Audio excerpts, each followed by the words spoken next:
आज के इस वीडियो में हम लोग पढ़ने वाले हैं एक्सेप्टेंस एंगल के बारे में।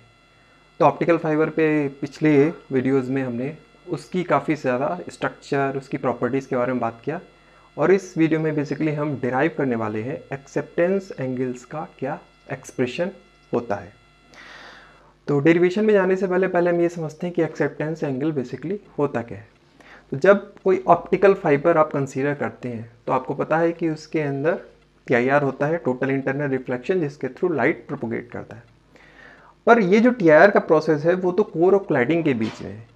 पर क्या होगा अगर आप बाहर से जो लाइट डालते हैं वो ही अगर ठीक तरीके से नहीं पड़ रही है ऑप्टिकल फाइबर के जहाँ पे आपका ऑप्टिकल फाइबर स्टार्ट हो रहा है, तो उसके एक एंड पे जहाँ से आप लाइट इंसर्ट कराएंगे उसका कनेक्शन है आपके एंगल से, इंसिडेंट एंगल और रिफ्रैक्टेड एंगल जो कोर और क्लैडिंग के बीच में है।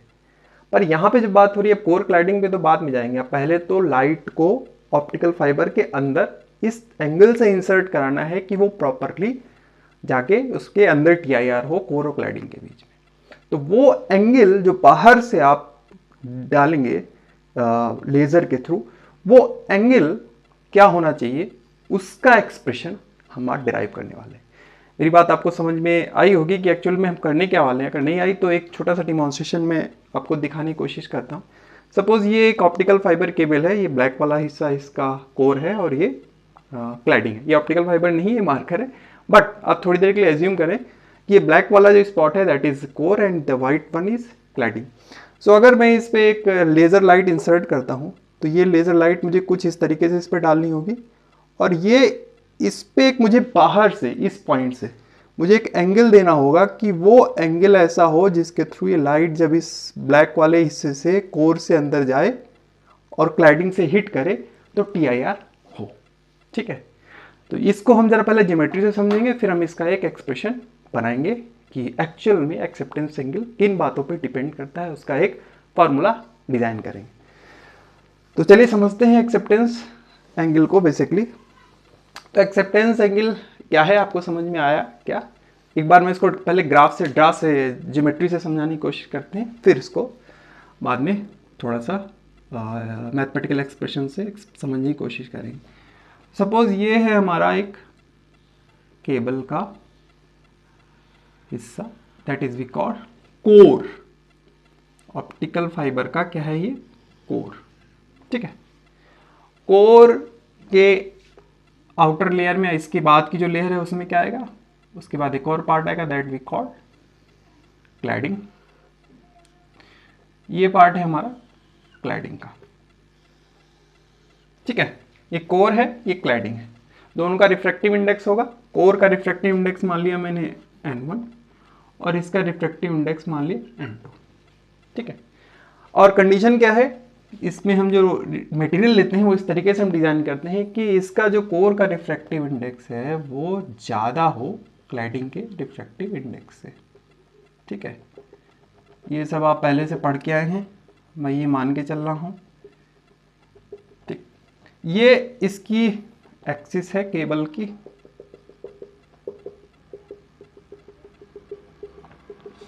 ओके, ठीक, अब हम क्या करने वाले हैं, अब हम बाहर से एक लाइट इस पे डालेंगे।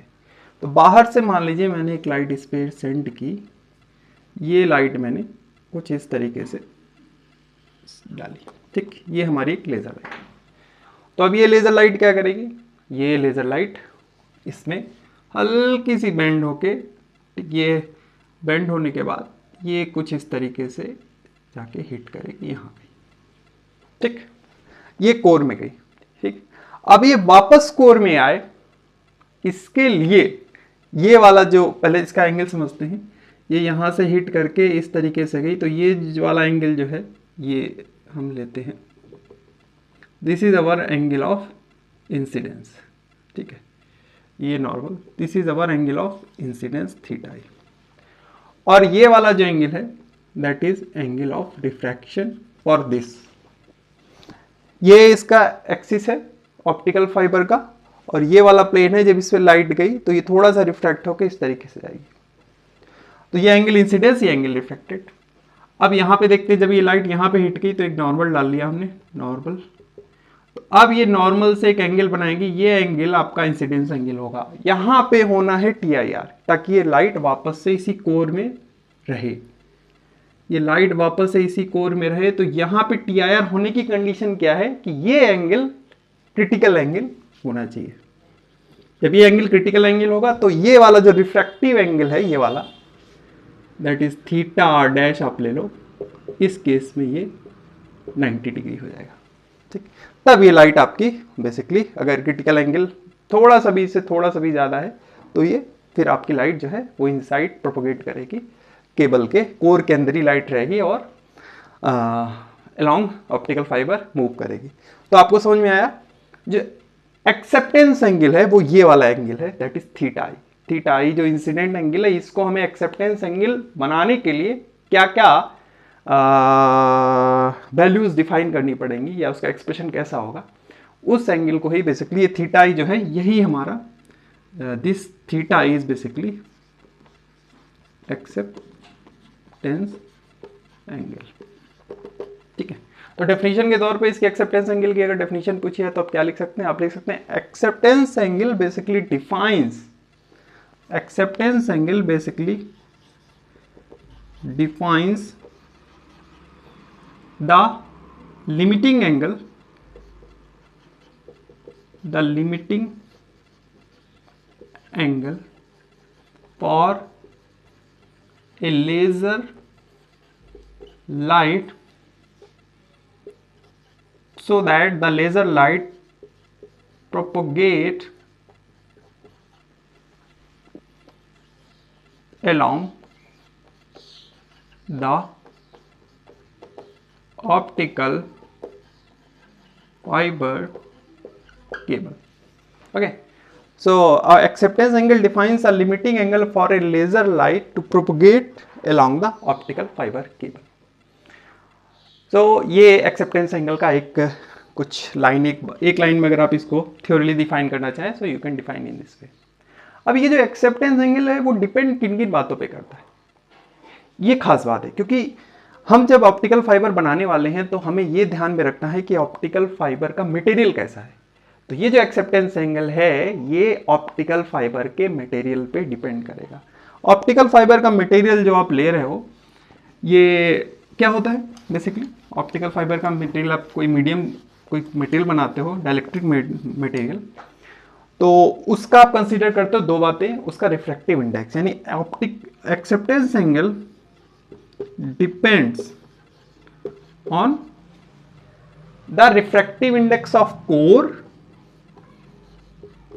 the refractive index of cladding and also, अब ये बाहर से डाला जा रहा है ना, तो बाहर का जो रिफ्रैक्टिव इंडेक्स है दैट वी कंसीडर N0 या N0, that is the refractive index of air.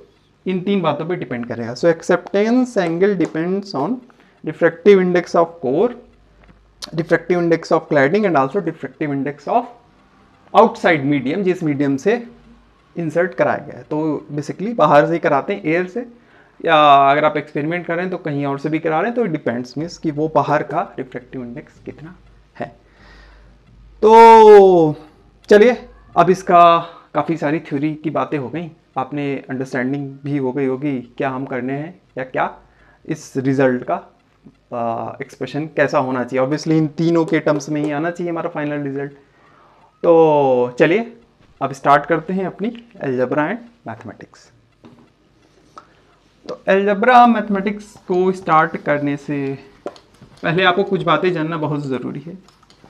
पहली बात तो ये कि आपको स्नेल्स लॉ अच्छे से आना चाहिए, कैसे लगाते हैं, ठीक, क्योंकि हम यहाँ पे दो बार स्नेल्स लॉ लगाएंगे, एक एक करके देखते हैं। पहले स्नेल्स लॉ लगाएं तो ये रे यहाँ से गई, यहाँ से रिफ्रैक्ट होके ऐसे गई, ठीक, तो यहाँ पे इस पॉइंट पे पहले हम स्नेल्स लॉ लगाते हैं। तो स्नेल्स लॉ लगाएं दिस पॉइंट पे, तो यहाँ पे क्या होगा देखिए जरा ध्यान से। स्नेल्स लॉ लगाने sine theta i divide by sine theta are equal to, ठीक है, इक्वल टू क्या होगा n1 जो कि कोर का रिफ्रैक्टिव इंडेक्स है डिवाइड बाई n0, ठीक, n0 sine theta i equal to n1 sine theta r. तो यहाँ से हमें कुछ एक्सप्रेशन मिलेगा, क्या मिलेगा देखिए भाई, यहाँ से हमें मिला sine of theta i equal to n1 divide by n0 sine of theta are.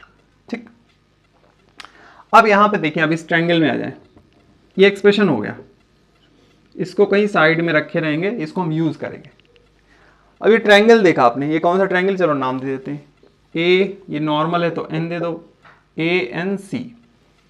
इस ट्रायंगल में A N C is a right angle triangle, और यहां पे आप देखें theta R plus critical angle theta C equal to π/2 लिख सकते हैं ऐसा। तो यहां से theta are equal to π/2 minus theta C. Okay, अब इसका साइन ले लें, तो sine of theta are equal to sine of π/2 minus theta C. π/2 minus theta C क्या हो गया, that is cos of theta सी। सो ये जो रिफ्रैक्टिव एंगल है थीटा आर, और इस वाला जो ये वाला जो कोर के लिए इंसिडेंस एंगल बनेगा that is critical angle theta C, उन दोनों में एक रिलेशन हमने फाइंड आउट कर लिया, mean sine theta are equal to cos theta C. ठीक है, ठीक है, फिर से बता दूं, ये ट्रायंगल लिया, right angle triangle 90 degree sine theta R plus theta R plus theta C equal to π/2। क्यों, ट्रायंगल का रूल है भाई, तो ये प्लस ये π/90 होना चाहिए क्योंकि ये 90 है, तो this plus this equal to π/2। तो यहाँ से theta are equal to π/2 minus theta C, sine ले लिया, sine π/2 minus theta C cos theta C. तो ये वैल्यू अगर हम यहाँ पे सब्स्टिट्यूट कर दें तो हमें क्या मिलेगा, यानी यहाँ पे अगर हम ये वैल्यू सब्स्टिट्यूट करें तो हमारा जो एक्सप्रेशन है वो थोड़ा सा बदलेगा, ये हो जाएगा basically n1 upon n0 cos of theta C. ठीक, इतना नोट कर लें, पहले नोट कर लें। अब हम इसको डेरिवेशन को आगे बढ़ाएंगे। ओके, तो अभी जो हमारा रिजल्ट है वो अभी हमारा रिजल्ट ये वाला है, इसको मैं कहीं लिख लेता हूँ क्योंकि ये अब हमारे काम आने वाला है।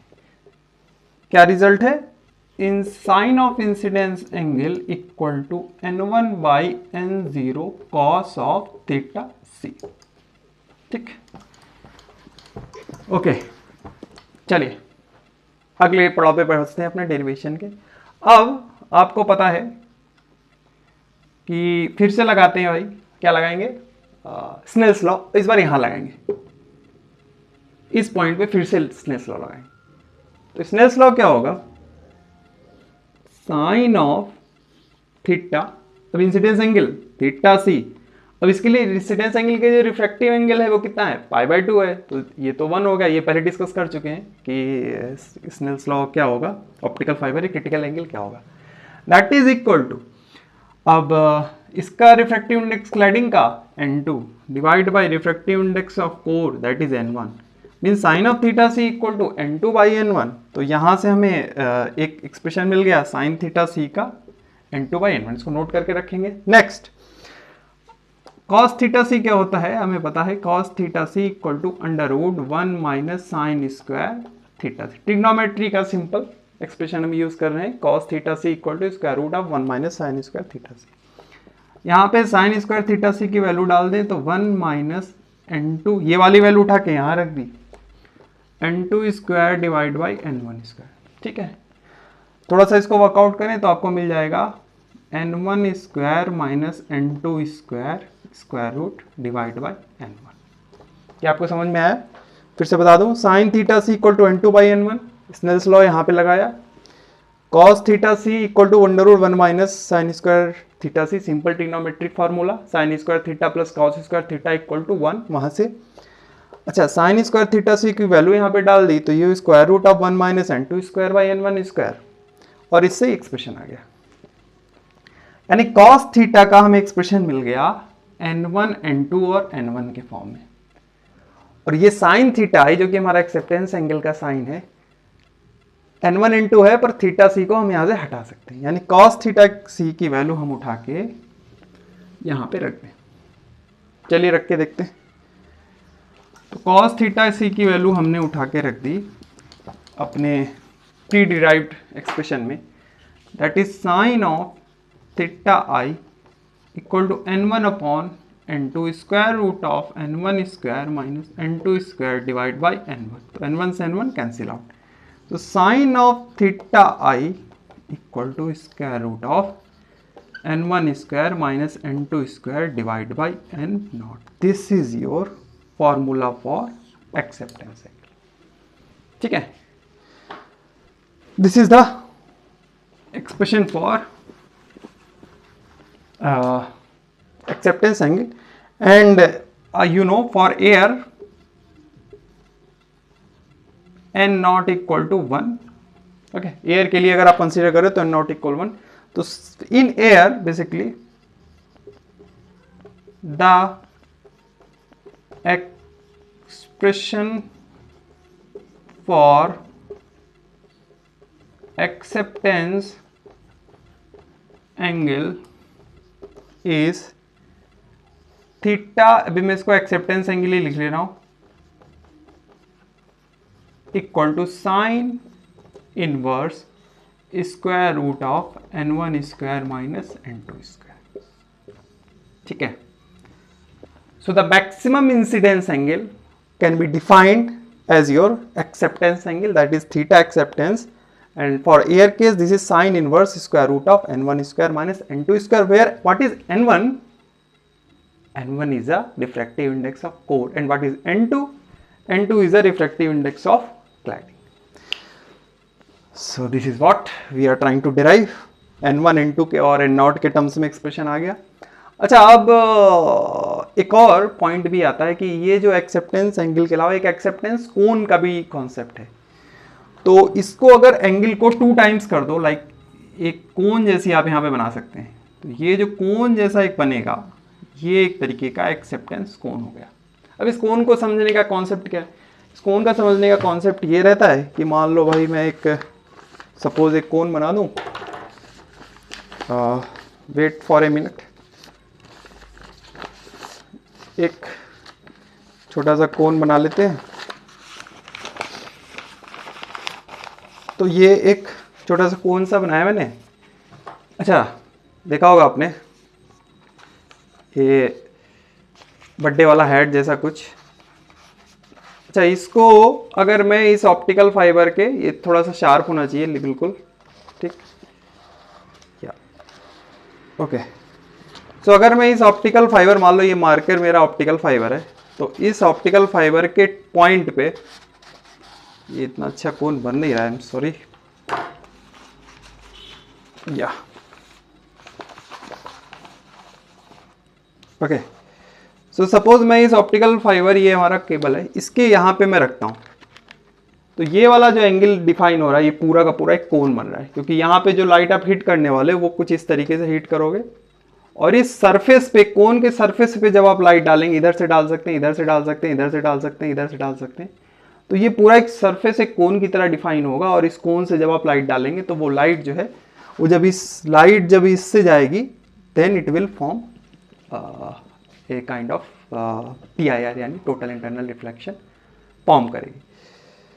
सारी बातें हो गई एक्सेप्टेंस एंगल से रिलेटेड. अब इसमें एक एक्सेप्टेंस एंगल के साथ में एक और पॉइंट जुड़ा रहता है, that we called numerical aperture. तो उस न्यूमेरिकल अपर्चर को समझने के लिए अब नेक्स्ट वीडियो में करते हैं. ये वीडियो ऑलरेडी काफ़ी लंबा हो गया है, तो अगले वीडियो में न्यूमेरिकल अपर्चर को समझेंगे और फिर कई सारी न्यूमेरिकल्स ला के इस ऑप्टिकल फाइबर को पूरी तरह समझ लेंगे. तो मिलते हैं फिर अपने नेक्स्ट वीडियो में. तब तक के लिए पढ़ाई करें. Bye bye. Thank you.